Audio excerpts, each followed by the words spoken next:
Vamos a Primera de Pedro, en el capítulo 5, hermano. Primera de Pedro, en el capítulo 5.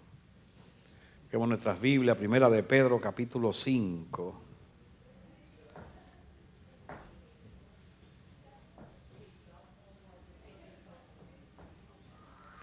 Primera de Pedro, capítulo 5.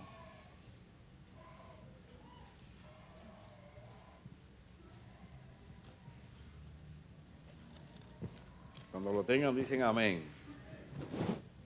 Primera de Pedro, capítulo 5. Dice la palabra del Señor en el versículo 1.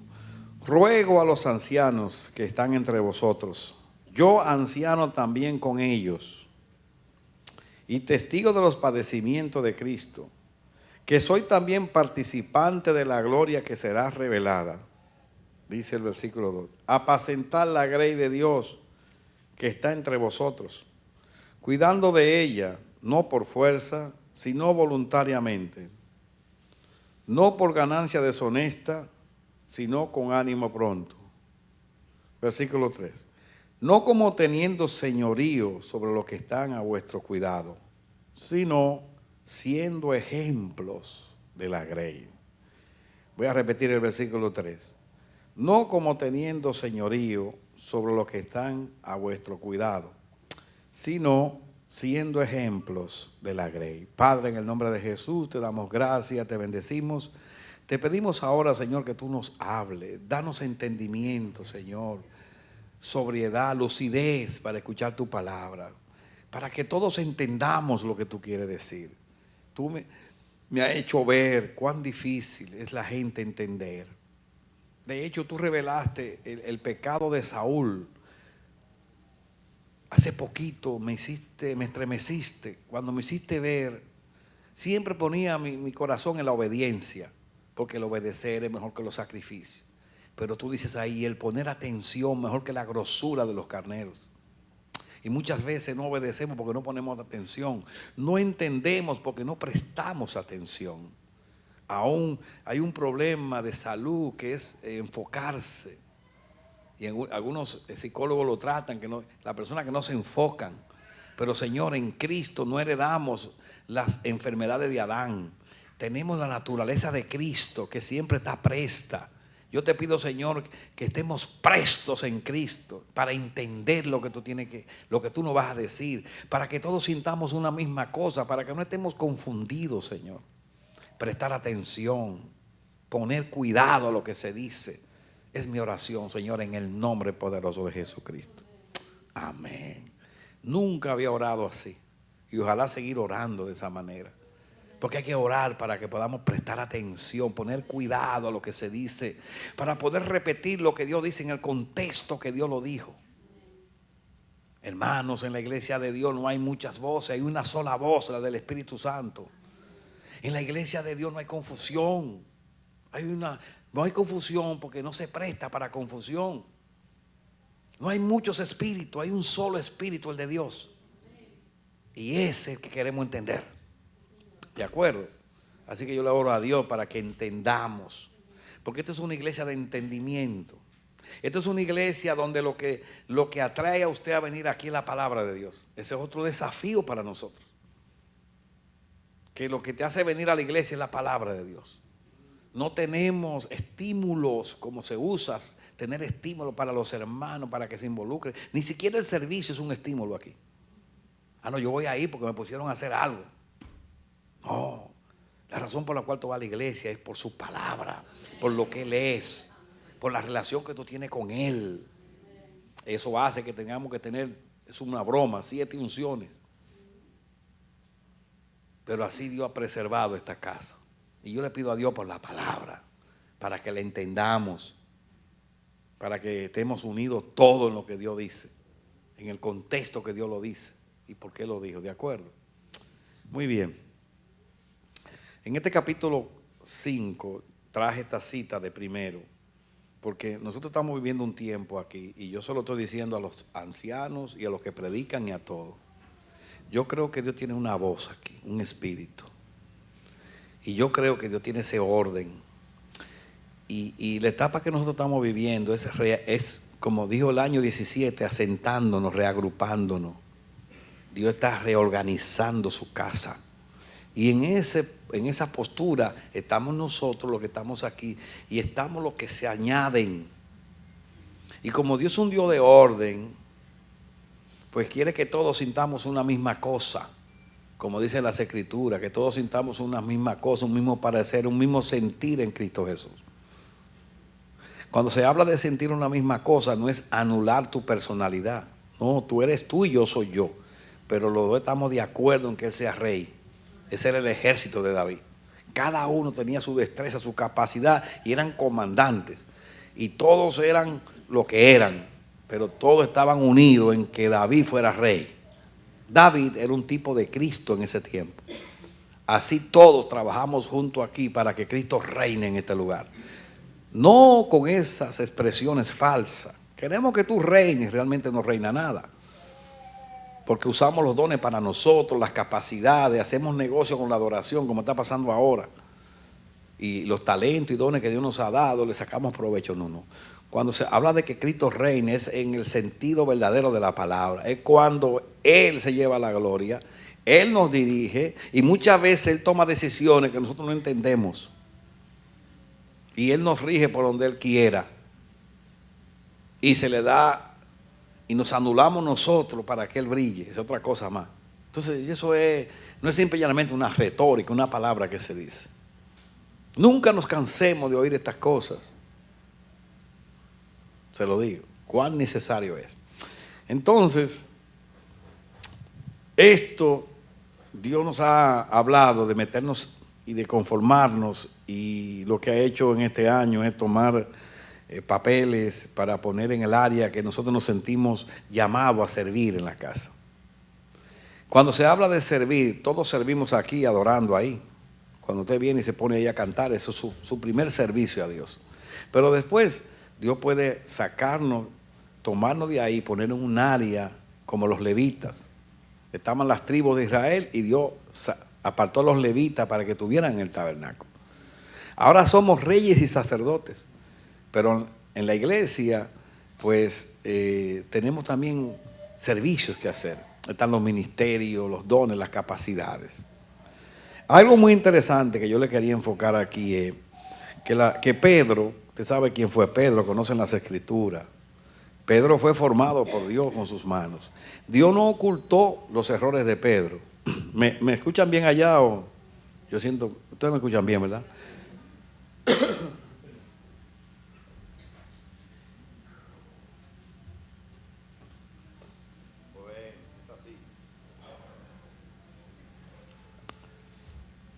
Dios no ocultó los errores de Pedro.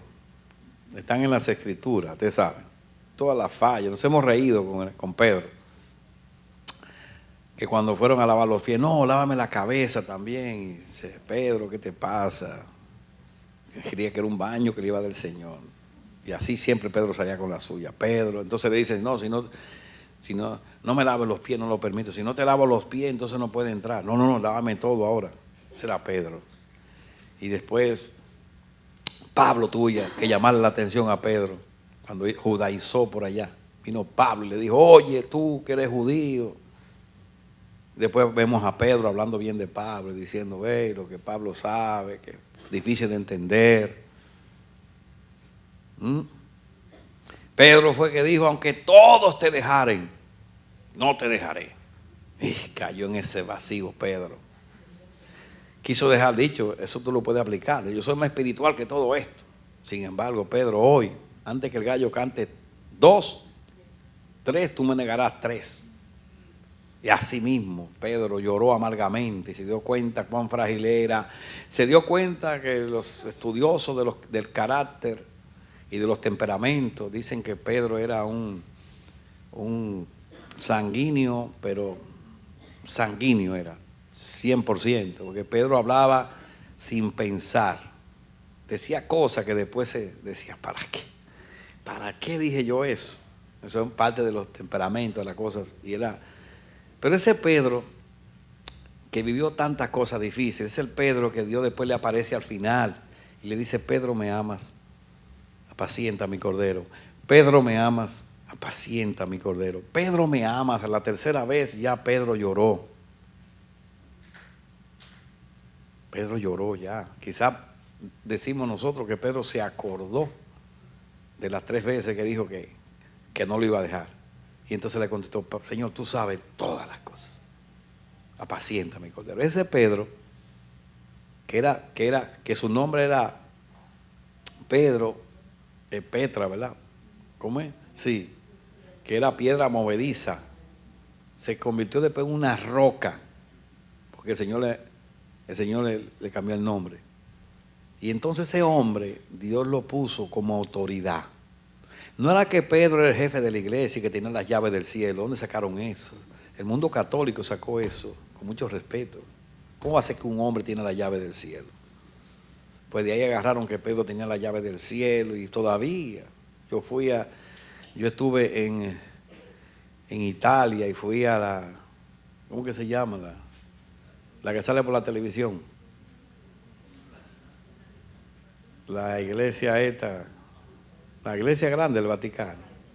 Y bueno, con mucha tristeza, ahí estaba la estatua de Pedro. Y la gente haciendo fila. Y de verdad, el dedo, siendo de hierro, la estatua está gastado. La cantidad de gente. Basado en esas enseñanzas. Pero Pedro fue un hombre de Dios. Pedro está muerto, esperando la resurrección de los muertos. Y es un siervo de Dios. Pero a ese Pedro Dios lo puso en autoridad en Jerusalén. ¿Por qué yo estoy diciendo esto? Porque hay unos moveres que han surgido, que están basados en los errores que ha cometido y en la delincuencia que muchas veces se ha metido en las iglesias. Muchas personas que no han sido llamados a ministerio, pero están dirigiendo lugares y entonces hacen daño al evangelio.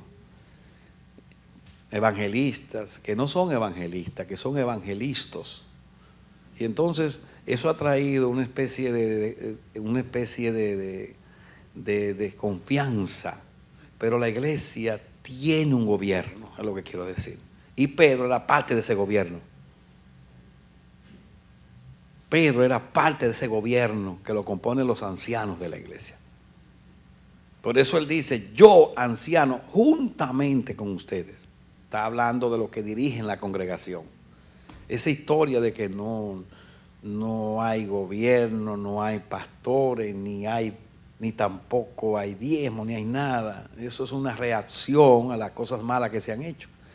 Pero porque haya habido abuso, engaño, no significa que no hay iglesia de Dios y que los principios de Dios no tienen valor. ¿Ustedes sabían? Unos movimientos que quieren desconocer lo que es gobierno. Si en algún lugar debe haber gobierno, es en la iglesia, hermano. Porque el orden viene de arriba. Y en el cielo hay gobierno. ¿Ustedes sabían? En el cielo la gente no hace lo que le da la gana. Como me dijo un siervo de Dios, que Dios tenga misericordia, que él se había encontrado el reino. Y yo le dije: ¿cómo? Dice: porque aquí todo el mundo hace lo que quiere. Eso es reino. Yo le dije: hermano, pero en el cielo se hace lo que Dios dice. ¿Ustedes me están oyendo? Le estoy preguntando. En el cielo se hace lo que los ángeles quieren. Lo que el arcángel Miguel le viene a la cabeza. Y lo que el arcángel Gabriel le viene a la cabeza. No. En el cielo se hace lo que Dios dice. En el cielo no hay una democracia. ¿Me está siguiendo? Oye, ¿de qué está hablando este pastor? Estas palabras son buenas. Así que yo le pido a Dios que te dé lucidez para entender. En el cielo no hay una democracia. La democracia es el gobierno del pueblo, así se define eso. Donde la mayoría tiene representantes. Esto yo me lo sé tanto que ya voy a coger mi comodidad para... Y entonces en la democracia representativa, de ahí vienen los, ¿cómo que le llaman? Los representantes, los senadores, los diputados, que son los que representan nuestro grupo. ¿Ustedes sabían? Entonces yo voto por el representante de mi pueblo, que sabe que yo quiero que me arreglen las calles, que me hagan un acueducto. Ese es mi representante. Entonces se va allá y representa a ese pedido de la gente.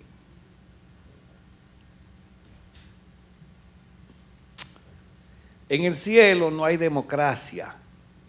Es bueno que usted lo sepa. Hay teocracia. No es el gobierno del pueblo, es el gobierno de Dios. ¿Puede registrar eso, hermano? Si usted cree que estas palabras son verdaderas, dele un aplauso al Señor, hermano.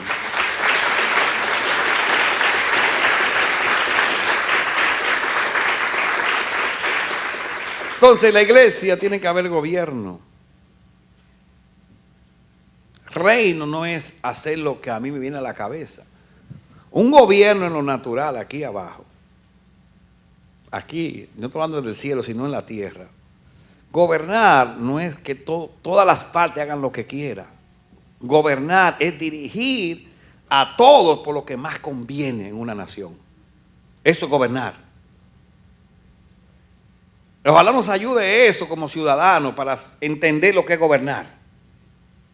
Gobernar no es tomar medidas que mañana no podemos sostenerlas. Gobernar en tu casa no es decir, hijo, gasta lo de la renta, no te apures, votemos todo, comámonos todo hoy y mañana estamos en la calle, en un shelter. ¿Eso tú le llamas gobernar? ¿Eso tú llamas que es un buen padre? No, mi papá me daba todos los gustos. ¿Y dónde terminaste? En el shelter, hermano. Oh, no, es que él no me negaba nada. Yo quería salir y nos comíamos la comida, la renta y todo en 2 días. Pero aquí estamos, hermano, que no tenemos siquiera de vivir. ¿Eso es gobernar? Pero gobernar es decir, hijo, no hay para gastar hoy. Ay, papá, pero tú sí eres mi hijo. No voy a hacerlo mal hecho. Espere que Dios nos va a dar, tranquilo. Pero ahora hay para la leche, para esto y para aquello. Lo vamos a dividir ahí, pero no debemos. Ya Dios proveerá de eso. Eso es gobernar. Y entonces no le gustó esa idea del papá ni el otro, pero al final dicen, bendigo a mi papá. Yo soy uno que digo que bendigo a mi papá natural. Ahora, muchísimas cosas que yo no entendía antes y me enojaba. Ahora yo digo, Dios mío, ahora yo digo que eso pasa con Kevin. Porque hace poco que él me dijo a mi papá, ahora sí que yo te amo, yo te entiendo. Y yo necesitaba con los 2 bolsas de basura para la calle. Digo, yo coge. Ahora yo te entiendo, padre. Qué bueno que te diste cuenta. Yo te dije que Cristo venía pronto y tú dijiste que no. Que tú querías coger, probar. Entonces, gobernar no es haz lo que quieras. Gobernar es decir, esto es lo que conviene ahora. Esto es lo que hay. No podemos gastar aquí, sino caminar de esta manera. Eso es gobernar. Así que grábese lo que es gobierno. Porque en esta sociedad que vivimos ahora, vivimos para los placeres y para el vientre. Y muchas veces no somos responsables para dejarle al que sigue la guianza. Sino que acabamos con todo. ¿Qué me importa a mí? ¿Qué me importa a mí mientras yo esté aquí? Despilfarro, no. Los judíos piensan mucho en la generación que viene detrás. ¿Qué le vamos a dejar a los que vienen detrás? Entonces el gobierno es así. La iglesia tiene gobierno, pero tiene gobierno de Dios. ¿Me está siguiendo?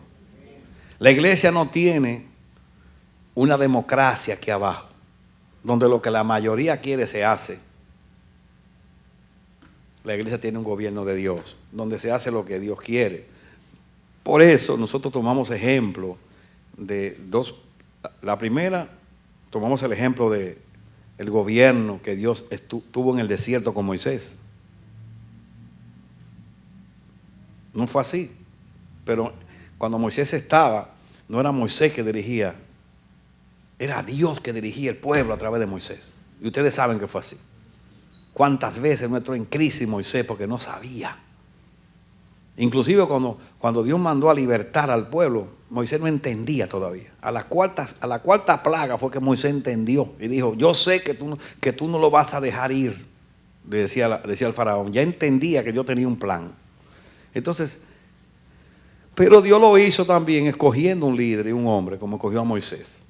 Y ustedes saben todo lo que pasó, el trato que tuvo en el desierto. Quisieron que Moisés, darle un tumba gobierno a Moisés. Coré, Datán y Abiram se unieron y dijeron que Moisés tenía un monopolio de la dirección del pueblo, que Dios también le hablaba a ellos. Y Moisés le dijo, ok, vamos delante de Jehová a ver si fue a ustedes o a mí que Dios me llamó. Y ustedes saben que la reacción de Dios fue increíble. No lo amonestó, no le dijo, sepárense de sus casas, y se lo tragó la tierra a toda esa gente. así de severo contra lo que es la anarquía, el tumbagobierno, el desconocer la autoridad. Eso yo aprendí de Dios. Ay, pastor, eso fue en el Antiguo Testamento. Sí, es verdad. Ahora yo te pregunto, ¿el Dios del Antiguo Testamento desapareció? Es el mismo de ahora. Lo que pasa es que está bajo un nuevo pacto y Dios se rige por el pacto vigente. Pero el Dios que yo le sirvo es un Dios celoso, que le gustan las cosas derechas, que tiene una sola voz y que tiene gobierno de él. Eso es lo que yo aprendo. Cuando nos vamos ahora al Nuevo Testamento, encontramos no a Moisés, encontramos a Cristo. Dios estaba en Cristo reconciliando al mundo consigo mismo. Y Dios hizo la obra a través de Jesús. Dice el libro de Hebreos que antes habló a través de los profetas, de la ley y los profetas. Ahora habló por su Hijo. Hubo una ocasión donde Pedro, el mismo que te estoy mencionando, trató de reconvenir a Jesús. Y el enemigo usó a Pedro y le dijo: Señor, que no te pases en estas cosas. ¿Cómo tú vas a permitir que te maten? Y sabe la reacción de Jesús como autoridad: apártate de mí, Satanás. Porque tú no piensas como Dios, tú piensas como los hombres. Así fue de autoridad. Entonces en Jesús había autoridad de Dios. Y Él sopló sobre los discípulos. Y dejó la iglesia que salió de su costado. Y ahora Pedro era uno de los que estaba en autoridad en Jerusalén, junto con Juan y con Jacobo. En Hechos de los Apóstoles dice que ponían a los pies de los apóstoles, no el diezmo, no el 10%, las propiedades ponían a los pies de los apóstoles. Lo dice Hechos de los Apóstoles. No el 10%, no, las propiedades administraban ese gobierno que Dios había dejado. Y dice que no había ningún necesitado. Entonces, aquí están los ancianos. Comencé por ahí porque nosotros estamos hablando de servirle a Dios. Entonces, los ancianos, que dice ahí: yo anciano juntamente con vosotros, testigo de los padecimientos de Cristo, que soy participante de la gloria que será revelada, apacentar la grey de Dios que está entre vosotros, cuidando de ella, no por fuerza, sino voluntariamente, no por ganancia deshonesta, sino con ánimo pronto. Con ánimo pronto. No como teniendo señorío sobre los que están a vuestro cuidado. Y la palabra clave de este día es siendo ejemplo de la grey. Entonces, un ministro, comenzando por un anciano que viene siendo un pastor, una autoridad, un gobierno, pues lo primero que tiene que ser ejemplo de la grey. Entonces ya eso no es simple y llanamente saber muchas Biblias, repetir muchos versículos, conocer todas las definiciones, ir al seminario y conocer la teología. No, es vivir bien, es parecerse a Dios, es ser honesto, transparente, tener un testimonio, ser ejemplo de la grey. ¿Tú sabes lo que es eso? ¿Qué es la grey, hermano? La comunidad de fe. Entonces, cuando tú piensas en eso no es tan ligero. No se trata simple y llanamente de tener talentos y capacidades. Se trata de que nuestras vidas tienen que tener tienen que llenar ciertos niveles dentro de nosotros como sociedad, me refiero, y no me refiero ni a niveles económicos ni financieros, sino de moral, transparencia, de entrega, para poder ser ejemplo de la grey.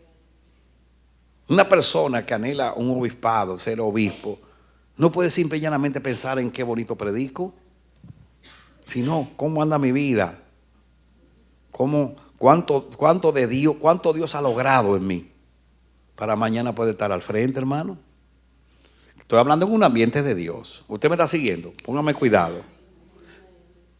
Estoy hablando en este mensaje, yo no sé si a usted le apela. ¿Por qué yo lo he predicado tanto y me apela tanto?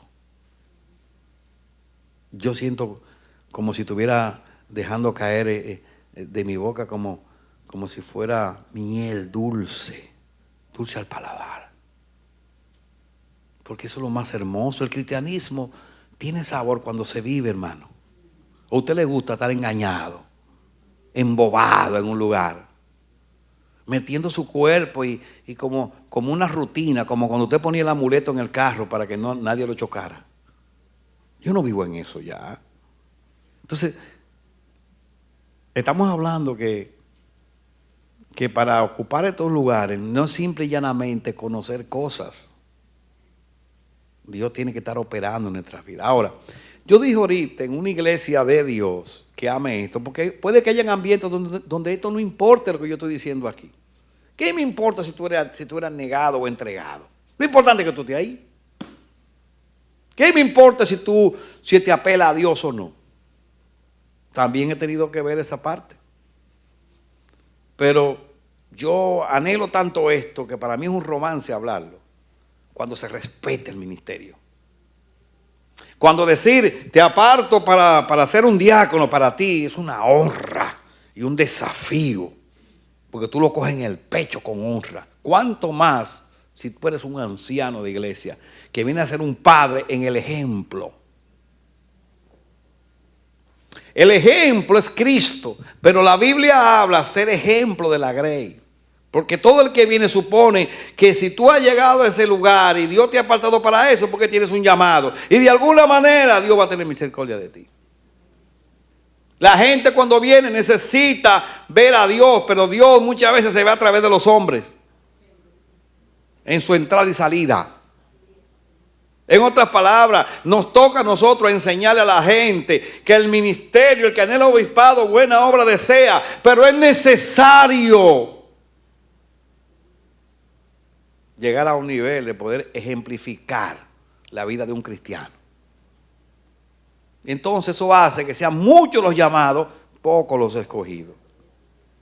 Yo no fui que escribí eso está escrito ahí en la palabra. Y yo no le puedo rehuir a eso. Entonces, quiero comenzarle con el gobierno, porque la iglesia tiene gobierno. Eso de que aquí nadie manda, nadie somos, no, la iglesia tiene gobierno. Pedro estaba en autoridad, era un anciano gobernante, era Pedro, en ese tiempo. ¿Quién era Pedro? Dígalo conmigo, un anciano gobernante. Ese era Pedro. Y entonces él dice, ruego a los ancianos que están entre vosotros, yo anciano juntamente con ellos. Pedro no era más que los demás ancianos, pero él era anciano gobernante. Y entonces le aconseja a ustedes que Dios dejó para cuidar la grey, cuídenla voluntariamente y sean solícitos. Y sean ejemplo de la grey. O sea, no me cuiden la iglesia como teniendo señorío de ella, como aquí hay que obedecerme. No. La autoridad de ustedes está en cuán bien ustedes viven. Que cuando usted habla con una persona que es honesta, que es transparente, que tiene una vida impecable en el sentido usted sabe que el único que tiene una vida impecable es Cristo. Pero me refiero cuando una persona es honesta, transparente, para usted mirarlo a los ojos tiene que ser transparente como Él. Por eso en el cielo los ángeles hacen así delante de Dios, mire. Se tapan con dos alas la cara y con dos alas los pies, que es su humanidad, su bajeza, qué sé yo, y con dos vuelan. ¿Y usted cree que esos ángeles han pecado? Me estoy preguntando, ¿usted cree que esos ángeles, esos querubines han pecado? Y aún así no pueden ver a Dios en la cara. Denle un aplauso, Señor. Ni así lo pueden ver en la cara, hermano. Oiga eso, esos seres son perfectos y aún así se cubren delante de Dios. Usted se imagina la pureza y la honorabilidad y la dignidad que tiene Dios, mi hermano. Dios mío, Señor. A mí no me hace que me estén bien haciendo mueca aquí en esta televisión. La dignidad de Dios. Y tan bajamente que la cogemos ahora. Como rejugamos. Cristo tiene que venir pronto, hermano. Tiene que acabar con este asunto y llevarse a su iglesia. Hemos degenerado. Hemos retrocedido. La gente le gusta lo malo, el engaño. Le gusta que lo engañen, que lo manipulen. Y cuando ven sencillez, amor, maltratan, dudan. Es terrible. Así hemos retrocedido. Hemos perdido el brillo del ministerio, la honra del ministerio. Si estos niños, y yo estaba mirando a Saraí aquí, que es una niña preciosa, que la vi chiquitica aquí. Y estos niños están estudiando y van a entrar a la universidad ahora. Algunos están ayudándonos aquí en el ministerio. Ven que su pastor es un rejugador, un mentiroso, que Dios no representa nada para él. Y va a decir, yo no quiero ser un engañador como ese.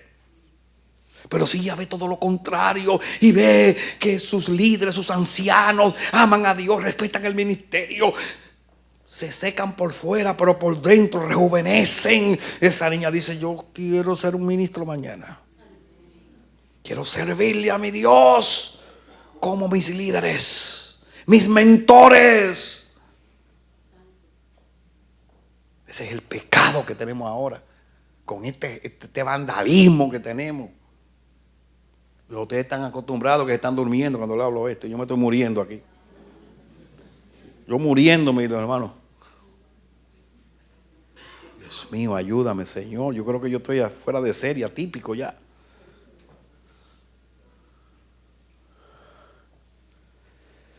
Por eso mi función es enseñar a respetar el ministerio.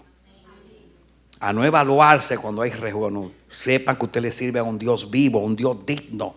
Que los ángeles que no han pecado no pueden mirarlo a la cara todavía a él. No son dignos de verlo a la cara, de lo puro que es Dios.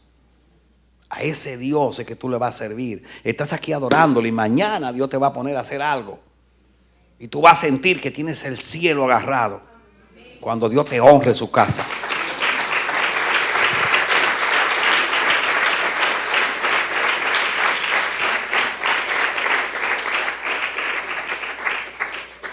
Dice, yo anciano, así que hay gobierno. Esa historia, mandaron unos folletos a mí rebatiendo el diezmo, el gobierno, y que no había nada de nada, y cómo viven. Pero entonces agarramos la iglesia y la metemos allá. ¿Cómo que se llama la oficina esta de finanzas de aquí? Wall Street. Y comenzamos a invertir lo de la iglesia ahí, metemos 2 y sacamos 5. Y entonces la iglesia vive de negocio. No nos importa que la gente se vaya, ¿no? Porque tenemos un negocio allí. Yo no creo que ese es el modelo de Dios para la iglesia. Tampoco voy a coger las instalaciones de la iglesia para rentarle y hacer negocio. No voy a coger el estacionamiento y rentárselo a los comerciantes de por aquí para tener una entrada fija a final de año. ¿Y qué me importa si usted se va o se queda? Total, tengo el dinero de la iglesia. Prefiero vivir de su honestidad y de su compromiso con Dios cada servicio, poniendo lo que Dios le pone ahí. Y le decimos, hermano, los diezmos son de Dios. Y hasta eso hay problema.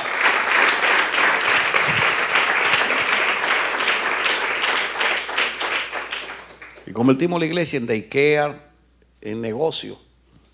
Y a la gente le decimos, vengan aquí que te voy a enseñar a hablar inglés, te voy a enseñar computadora. Pero Dios no le ha amanecido a esa gente. Pero dicen, vamos para allá, que allá están dando. Y llenamos la iglesia de ismaelitas. Entiendan la expresión, hermano. Ismael no tenía la culpa, pero Dios había anunciado a Isaac. Y entonces cuando metemos una persona en un lugar mal motivado, ¿qué es lo que le estamos dando? Y entonces, pero todo es basado en crecer, en tener gente. No hemos entendido. Pero la Biblia dice que Dios añade a la iglesia a los que han de ser salvos. Así dice la Biblia.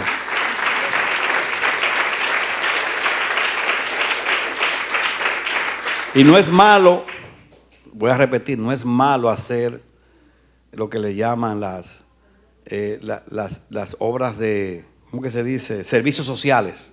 Eso no es malo, hacer servicios sociales, enseñar computadora, enseñar a arreglar los papeles para conseguir la ciudadanía.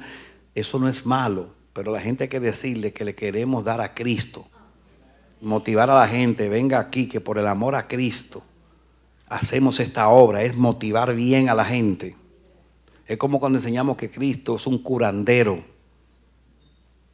¿Tú quieres resolver tu problema? Ven a la iglesia. No, Cristo quiere salvar tu alma. Métete ahí, busca de Él y tú verás tu casa que se va a arreglar. Perdóname, hemos torcido, así hemos dañado el gobierno. Ha habido tantos rejuegos, tantas mentiras que se ha dañado el gobierno. Y la gente reacciona. Ya no queremos que nos dirigen. No, el orden de Dios es gobierno. Pedro falló mucho al principio y después fue gobierno. Con Juan, con Jacobo, estaba en autoridad en Jerusalén. Inclusive Pablo, cuando salió en su ministerio, fue a Jerusalén a presentar lo que Dios le había revelado a él. Y dice, ninguna oposición me dieron, antes me dieron la diestra de compañerismo y me dijeron que sea solícito con las viudas y los huérfanos, lo cual he sido, dice Pablo. Gobierno. Pero el gobierno hay que respetarlo, hay que saber quiénes somos y para quién servimos y entender que el gobierno de Dios no es el gobierno de los hombres. Los que gobiernan en una iglesia están para hacer la voluntad de Dios en la iglesia, no lo que me conviene a mí. Es algo bien hermoso. Entonces, anciano, para mí es la honra más alta que hay en una iglesia. Después que usted es anciano de la iglesia, si usted quiere más, usted quiere quitarle el puesto al padre que Dios lo puso ahí. Punto, así lo oye. Si usted no se conforma con ser un anciano en una iglesia, pues ya usted quiere quitar al padre. Hablando, si era el apóstol Pablo, quitar a Pablo para ponerse él. Pablo tenía un equipo. Le dicen evangelístico, pero eran gobierno con él, porque tenía, usted se va a dar cuenta que eran como ancianos, porque tenía a Tito, tenía a Timoteo, y las cartas paulinas son cartas pastorales que le manda a Tito y a Timoteo. Eran personas que estaban en autoridad. En una ocasión le dice a Tito, ahorita yo lo voy a leer, dice, establece ancianos en ese lugar. Quiere decir que no eran chiquitos, eran ministros, pero todos estaban sujetos bajo la autoridad del apóstol Pablo. Que no era la autoridad de Pablo, era la autoridad de Dios. ¿Entendieron? Ustedes saben que yo le he dicho a ustedes muchas veces, yo oré para que tuviéramos entendimiento. Cuando se habla de autoridad, estamos dañados muchas veces. Porque cuando se habla de autoridad, se habla de alguien que se impone a los otros. A mí hay que obedecerme, porque yo soy fulano, porque yo lo destituyo. Esa es la autoridad de los hombres. Pero aquí hemos hablado de la autoridad de Dios. La autoridad de Dios. Primeramente, la autoridad de los hombres hay que demandarla. Aquí yo soy el que mando.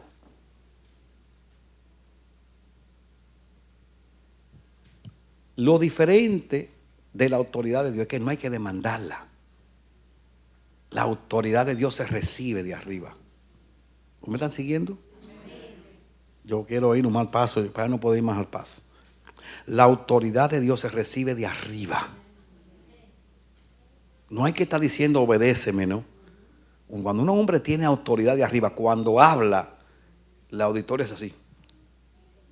Es como cuando usted coge el sartén por el mango. ¿Usted ha cocinado alguna vez, hermano? Por favor. Yo he hecho bastante cocinado. Yo fui misionero y todo. Yo he cocinado todos los días, no sé, pero... Creo que fue José que dijo, todos los días. José, Dios tenga misericordia. Todos los días José tiene que hacer su comida. Bueno, es que hay hermanos que su esposa trabajan y eso, mire. Y yo he hecho un cocinero ahí y de pronto el aceite se sale cuando las estufas eran de gas, de flama, porque hace tiempo que yo no uso ya ese gas, sino yo tengo eléctrica. Y ese aceite se sale, se producía un fuego ahí. ¿Nunca le pasó a ustedes?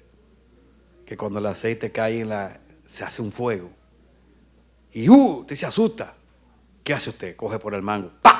Y saca el cocinado de ahí hasta que el fuego se baja. Eso es cuando hay autoridad de Dios.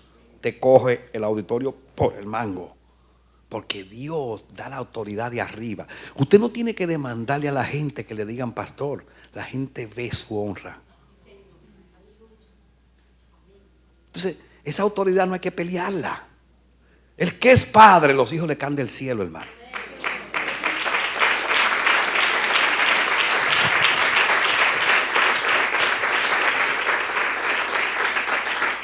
No hay que estar usando manipulación para que la gente te siga y cuantas cosas. No. Esa es la verdad. Entonces, yo le estoy hablando de esto porque cuando hablamos de tener autoridad, que Dios nos pone en autoridad, no es con la autoridad de los hombres, como dice Pedro ahí, no es enseñoreándose de los demás. No, es siendo ejemplo de la grey. La gente dice, ese es mi pastor. Y cuando uno llega a un nivel de honra por dignidad, que cuando te juntas con los hijos espirituales y a alguno le falta el respeto a su padre, los demás lo amonestan, oye, ¿cómo tú te atreves a maltratar a nuestro pastor así? Él es un ser humano, tú no tienes derecho. ¿No le ha pasado a usted? Tú no tienes derecho a maltratarlo así. ¿Quién tú te has creído? Está bien, defiende tu punto, pero tiene una barba que le rueda aquí en medio nuestro. ¿No es así? Usted sabe lo que yo le estoy hablando. Yo le oré para que entendiéramos. Hay ministros que tienen una barba que cuando llegan a la iglesia hay que agarrársela allá afuera y traérsela así levantada. Mira, de tanta dignidad y honra. Hombres de los cuales esta generación no son dignos. Y por eso Dios lo tiene escondido y oculto para no mezclarlo. Y tienen una dignidad que le arrastra así. Y vienen los hijos detrás agarrando la barba así. Yo quiero esa dignidad, Señor. Esa es mi honra.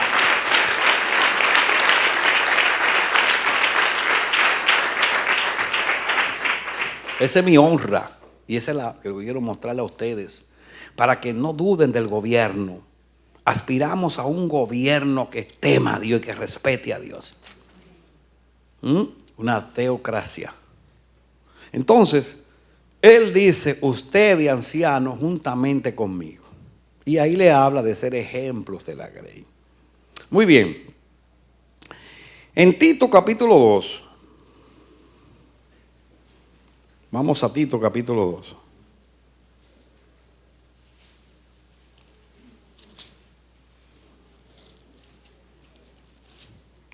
No estoy deprisa, podemos dejar esto para la próxima semana y la otra. No estoy rápido, ¿ok? Tito capítulo 2.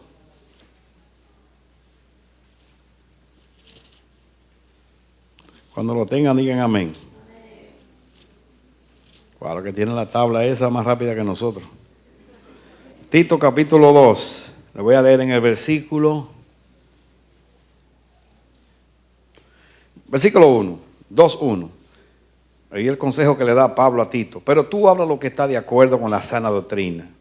Que los ancianos sean sobrios, serios, prudentes. O sea, si Pablo mandaba a Tito a establecer anciano, era porque Tito era un anciano, hermano. No era un muchachito, ¿no? Aunque quizá era más joven que Pablo. Que los ancianos sean sobrios, serios, prudentes, sanos en la fe, en el amor, en la paciencia. Y ahí habla de las ancianas, posiblemente la esposa de los ancianos. Asimismo sean reverentes en su porte, no calumniadoras, no esclavas del vino, maestras del bien, que enseñen a las mujeres jóvenes a amar a sus maridos y a sus hijos. Ese es el modelo bíblico, hermano. Que enseñen a las mujeres jóvenes a amar a sus maridos y a someterse a sus maridos. O sea que las ancianas no son sargentos. Son mujeres que enseñan a las demás a tener un reino en su casa. Ese es el modelo bíblico. Dice, a ser prudentes, castas, cuidadosas de su casa, buenas, sujetas a su marido, para que la palabra de Dios no sea blasfemada. Exhorta a sí mismo a los jóvenes a que sean prudentes, presentándote tú en todo como ejemplo de buenas obras. Eso es lo que le quería mostrar. En la enseñanza, mostrando integridad, seriedad, palabra sana, irreprochable, de modo que el adversario se avergüence y no tenga nada que decir de vosotros. Ahí habla, presentándote tú como ejemplo. Otra vez. Fíjate, otra vez. Presentándote tú como ejemplo. Qué cosa linda, aleluya. Muy bien. En ese capítulo 2, ahí habla de cualidad, de que los ancianos sean sobrios, sean serios. Pero yo prefiero que ahora vayamos, mis hermanos. Bueno, yo tengo otra cita en el capítulo 3, primera de Timoteo. Vamos a hacerlo como yo lo puse. capítulo 3. Primera de Timoteo, capítulo 3. Y ahora quiero que ponga atención ahí, esta introducción que yo le acabo de dar. Hermano, yo me estoy dando a entender con ustedes. Oh, tú estás ahí. Wow, yo no entiendo nada de lo que ese hombre está diciendo. Porque yo vine a escuchar que Jesús es muy buen pastor, que nada me faltará. Y este hombre me está hablando de gobierno, de que si anciano, perdóname, a veces Dios da viandas aquí. Para que tú mañana no puedas decir que esto no te lo hemos dicho. Y que no te hemos enseñado esto a ti. Porque la gente yo no sé si la gente está cansada de que lo engañen. No. Tú tienes que saber dónde tú estás. Cómo nos regimos aquí. Quiénes somos. Para dónde vamos. ¿No te parece bueno eso? Primera de Timoteo 3, en el versículo 1. Este es de oro. Dice: palabra fiel. Si alguno anhela obispado, buena obra desea. Pero es necesario que el obispo sea, y ahí comienzan las demandas. Párate ahí. Estamos en un tiempo aquí de obispado, hermano. Porque cuando hablamos de obispado, podemos pensar solamente en ser un anciano de iglesia, pero eso no es. Obispado yo lo veo como el servicio de Dios. Yo creo que los diáconos, diaconisas, el que está al frente de un ministerio aquí, está haciendo un servicio para Dios. Y de alguna manera somos ejemplo de la grey. Entonces estamos en el tiempo de anhelar. Cuando ese papel lo pasamos por aquí, usted pone donde usted quiere servir. Pues usted está diciendo, yo quiero ser parte de la iglesia. Yo quiero funcionar. Entonces eso es muy lindo. Para eso Dios le dio los dones a usted y las capacidades. Para que usted se haga parte. Pero usted tiene que entender cómo nosotros vemos el servir aquí, el ministerio. Que es lo que yo quiero lograr en este día. ¿Cómo vemos el servir a Dios? No lo vemos ligero. Quizá en otros lugares eso es lo de menos. Venga, haga lo que quiera, ¿qué importa? Fulano lo que quiere es siempre estar ahí y que nadie suba. No, eso no es, hermano. Yo no puedo pasarle por encima las escrituras. Dios te demanda a ti que se anhela servir, buena obra desea, pero es necesario que el obispo sea irreprensible, marido de una sola mujer. Eso parece una sencillez. Quizás eso se aplicaba antiguamente. Ahora tenemos que, nuestra vida tiene que estar bien registrada. No podemos estar viviendo 2 vidas o 3. Marido de una sola mujer, dice. Y eso, hay una sabiduría enorme ahí, hermano. ¿Ustedes sabían que hay una sabiduría enorme? Digan los maridos que sí, hermano. Oye, pero el único que dice amén es Roberto. Voy a volver a decirlo. Marido de una sola mujer, diga. Porque yo le voy a decir esto.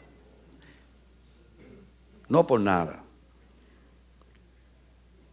Yo tengo una sola mujer. Gracias a Dios. Y yo estoy bien ocupado con mi mujer. Ay, Dios mío. Yo no pudiera tener 2, me vuelvo loco. Tengo una y estoy bien ocupado, hermano. Ahora, pregúntale a unos cuantos aquí que están comenzando.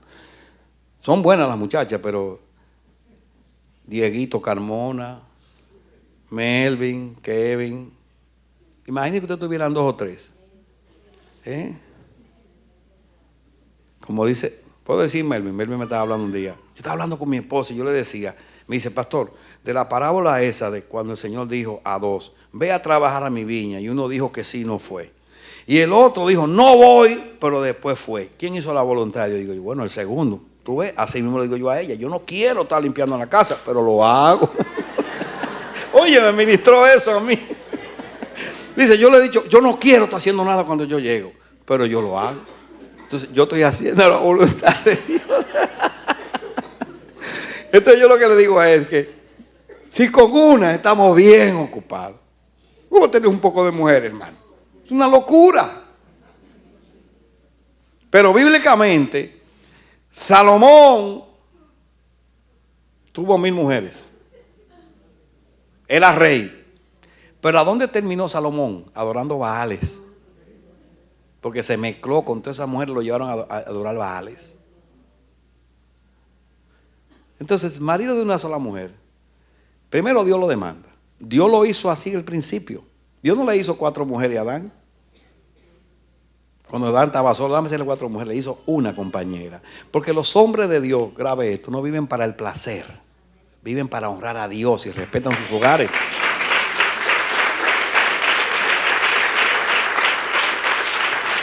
Nosotros, los que anhelamos ministerio, tenemos que enseñarle eso a los que están detrás de nosotros. Y los muchachos miran y ven. Esa es la verdad.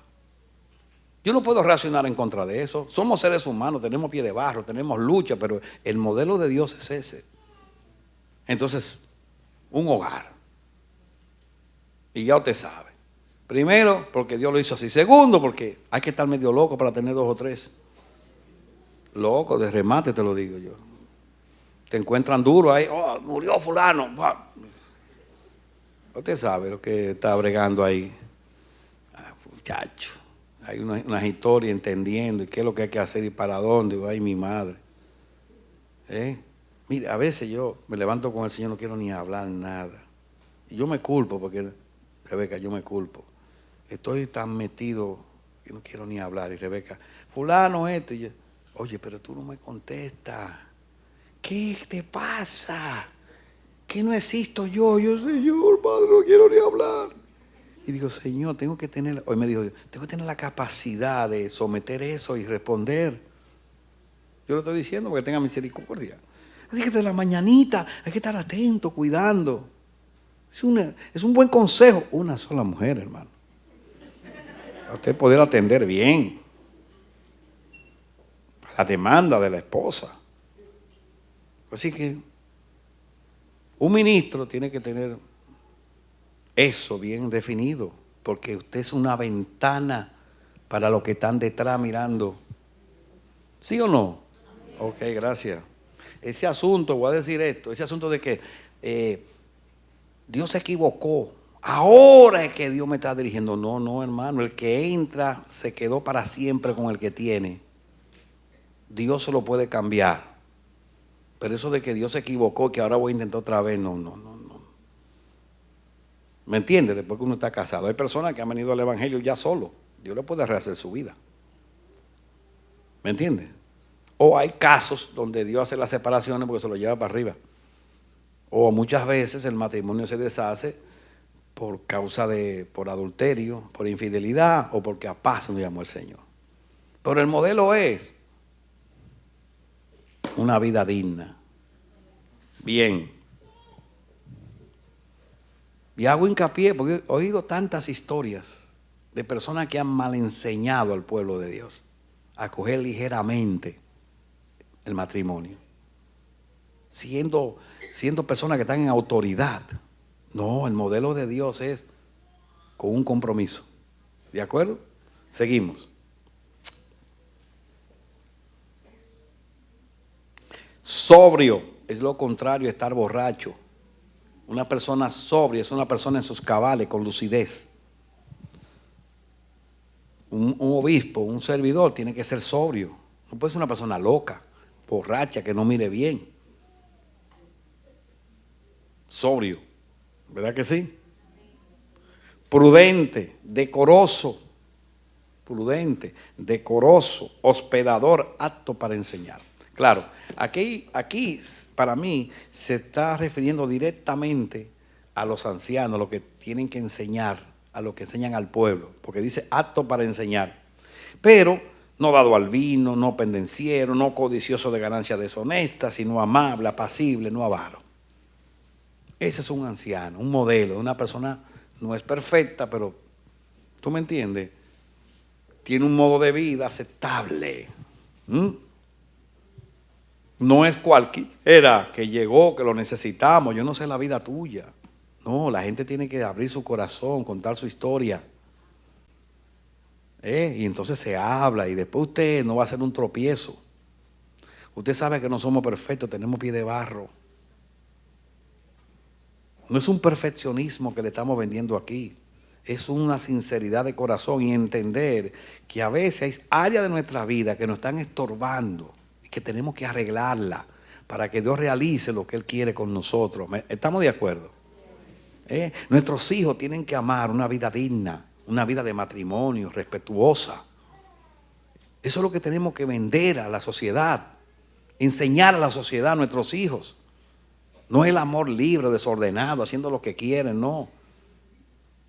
Entonces, esas cosas son ejemplo para la grey. Dice no pendenciero, no codicioso, no deshonroso. Todas esas cosas hay que echarlas afuera. Y en el área de anciano, que gobierne bien su casa. Dice aquí, en el versículo 4, que gobierne bien su casa, que tenga a sus hijos en sujeción con toda honestidad. Ahora mismo hay hijos que son rebeldes, que quieren hacer lo que quieren. Pero en tu casa debe haber orden. Que hagan lo que quieran fuera. Pero en tu casa debe haber orden. Pero dice ahí que gobierne bien su casa. La palabra gobernar es ser un árbitro. Yo se lo dije una vez ya eso. Gobernar es ser árbitro. Y cuando los hijos crecen, que ya son adolescentes, que cuando están pequeños, de 6 años, de 7 años, no hay problema, porque uno lo arrastra con uno, donde uno va y todo eso. 8, 9 años, todavía están ahí, tienen que estar sometidos. Pero cuando ya tienen 14 años, 15, ya comienzan a tener criterio, a pensar, y muchas veces se sienten independientes sin serlo. Y la adolescencia es engañosa. Pero después tienen 18 y 19, y de pronto tú, que tú has repetido, que lo voy a decir de nuevo, de pronto tú, que tú eras el que todos los días en la mañana cantabas, de pronto oye un pollo cantando por ahí atrás. Y tú sabes lo que le pasa a los gallos cuando canta otro. Oye, ven acá. Ven acá. ¿Quién está cantando en este gallinero? Salen los gallos. Si vale, tú sabes, salen los gallos viejos. A buscar. Y hay uno que está detrás de un palo. Y dices, entonces ya tu hijo ya se está formando. ¿Qué tienes tú que hacer? Hacer un espacio a ese muchacho. No es cortarle la cabeza como me dijo Yovalde. Que hubo uno que era tan bravo, que estaba comiendo allá en la enramada esa de Colombia, y cantó un gallo y sacó la, pero le llaman rula a algunos, y aquí nada más canto yo, y el gallo quedó ahí sin cabeza. No, los cristianos hay que hacerle un espacio al muchacho ya, porque está cantando, para que ese muchacho comience a desarrollarse, y entonces comienza tu trabajo de árbitro. ¿Usted ha visto los árbitros? Un anciano es un árbitro en la iglesia. Cuando hay conflicto, los árbitros. Cuidado con golpe bajo. No, golpe bajo, tranquilo. Así no. Dios es que reina aquí. Entonces el árbitro lleva los pensamientos hacia Dios. Y cuando de una vez los une en Dios, y la iglesia camina.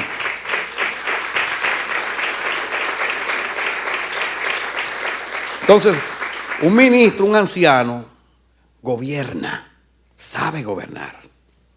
No es lo que vemos ahora. Se ha perdido el brillo del ministerio.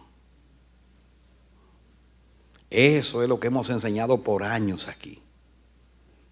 Para que usted sea un verdadero ministro. No porque habla bonito, ni siquiera porque se manifieste un don cuando usted habla. Porque una cosa son los dones y otra cosa es el fruto del Espíritu. Cualquiera tiene un don y le puede fluir.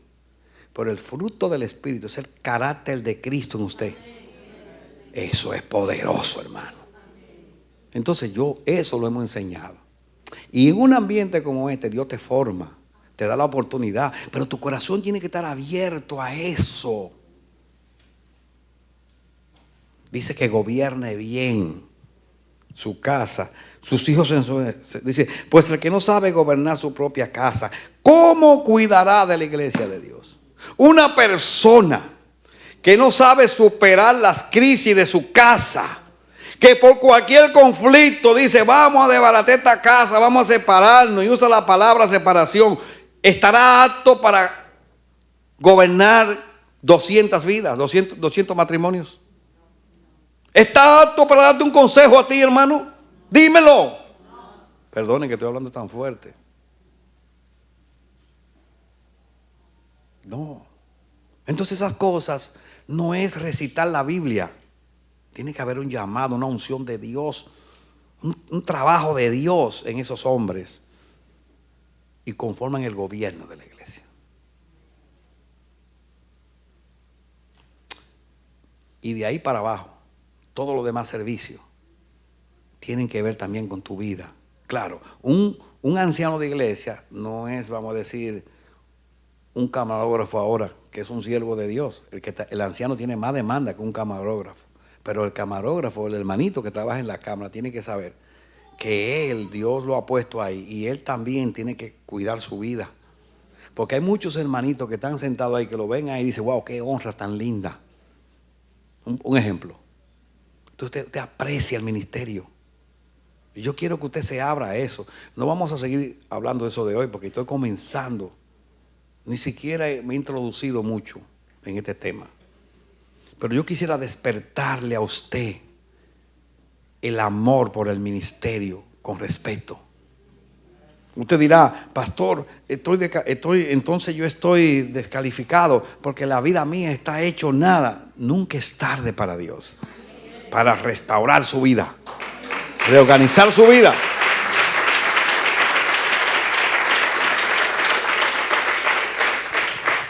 Nunca es tarde para reorganizar su vida.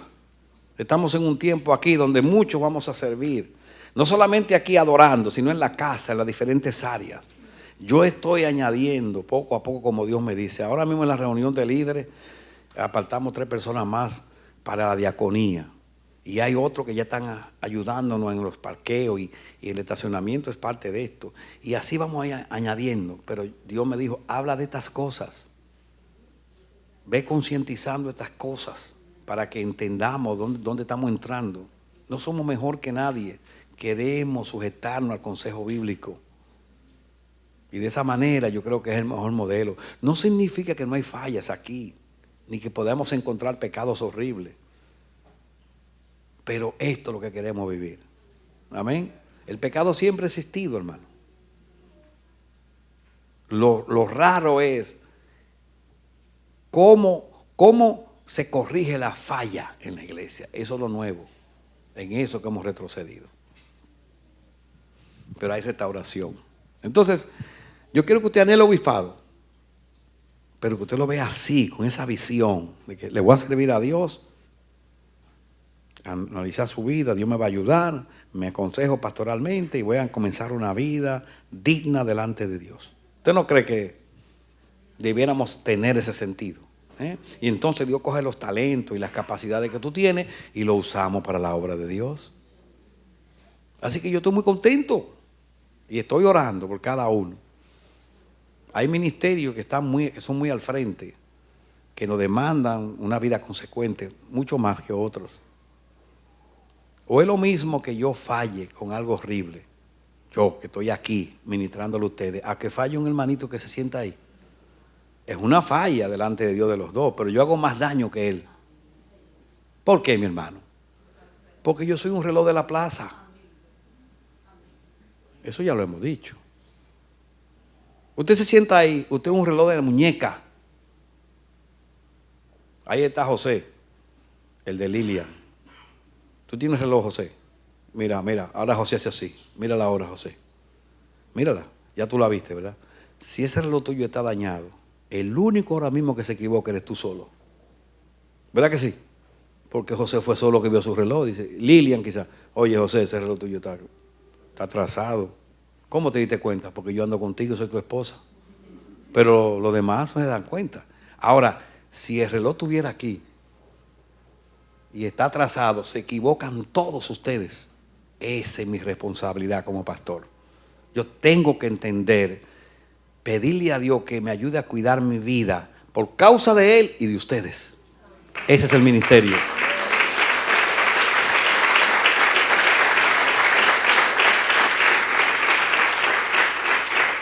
Así es que yo quiero que usted ame el servirle a Dios con ese aplauso fuerte que usted dio. Porque usted le va a servir aquí. Amén.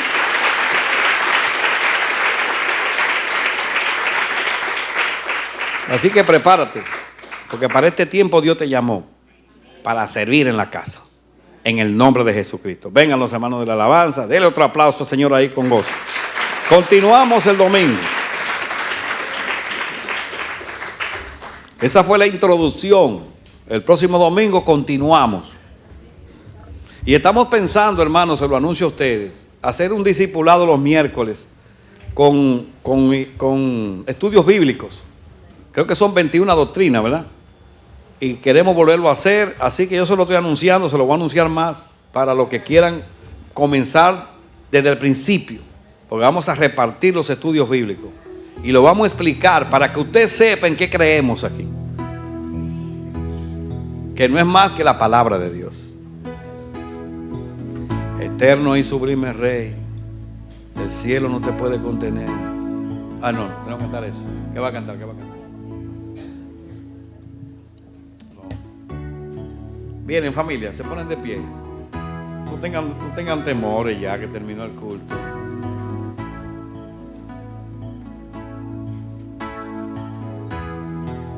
Le cantamos al Señor ahora. Cierre sus ojitos ahí, cántale a Dios ahí. En el nombre de Jesús. Eterno y sublime Rey, el cielo no te puede contener.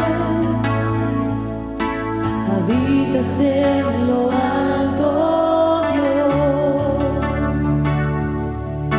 La tierra es el estrado de tus pies.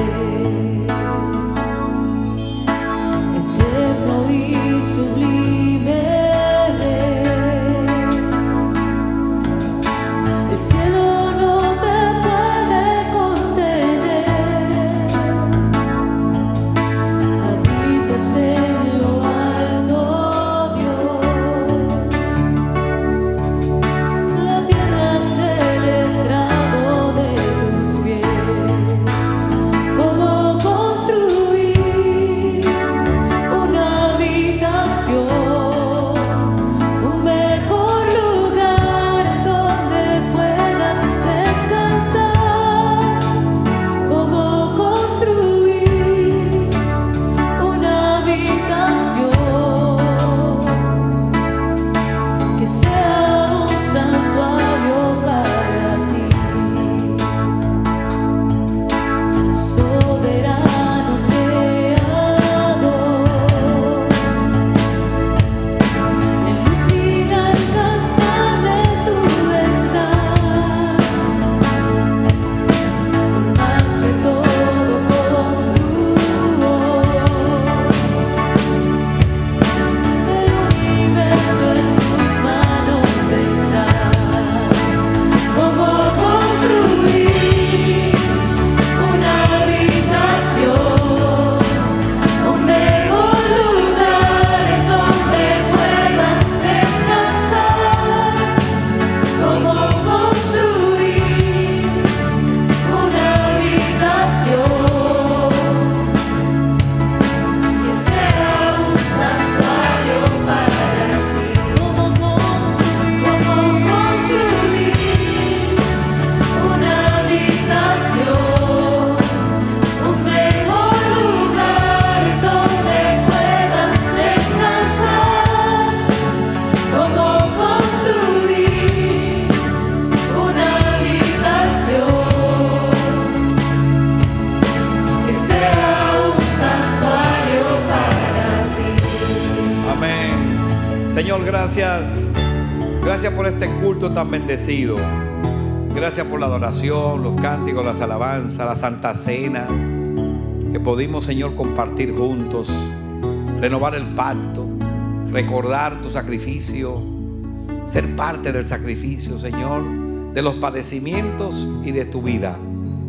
Gracias, Señor, por la palabra, la administración. Te pedí sobriedad, lucidez entre los hermanos para que puedan entender esta palabra. Tú nos prepares para servir en esta casa, para que anhelemos obispado, porque para eso tú lo dices, para que anhelemos obispado, pero seamos inspirados a vivir bien, a organizar nuestras vidas, a servir bien. Es el ideal de tu corazón, Señor, no la liviandad, no convertir la iglesia en un club social, sino, Señor, un ambiente de pureza, de santidad y de temor, donde el servirte es una bendición superlativa.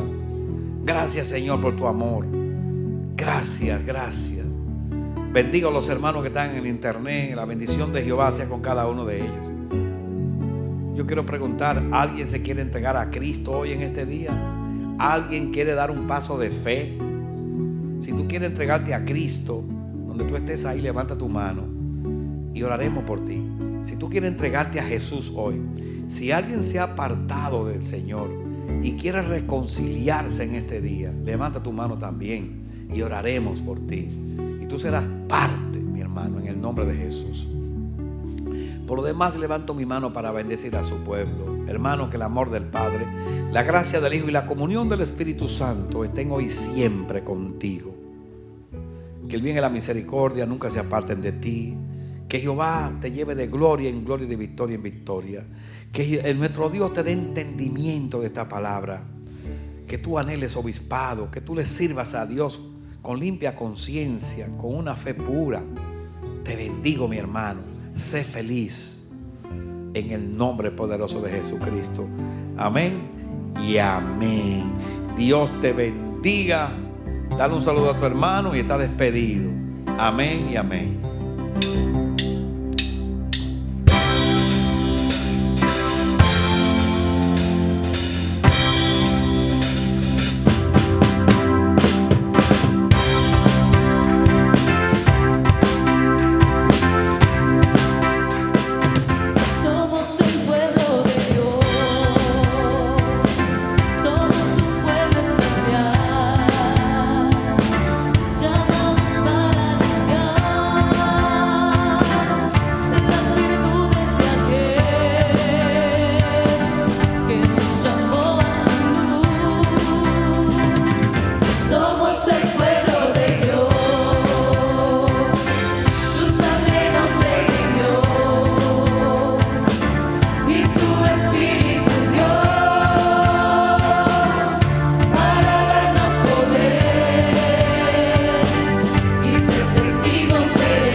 Voy a disfrutar ahora el sol, hermano. Mira cómo está por la ventana el sol. Disfrútenlo ahí porque la temperatura subió también. Así que, y a comer también, hermano. Hay que comer algo. Bendiciones.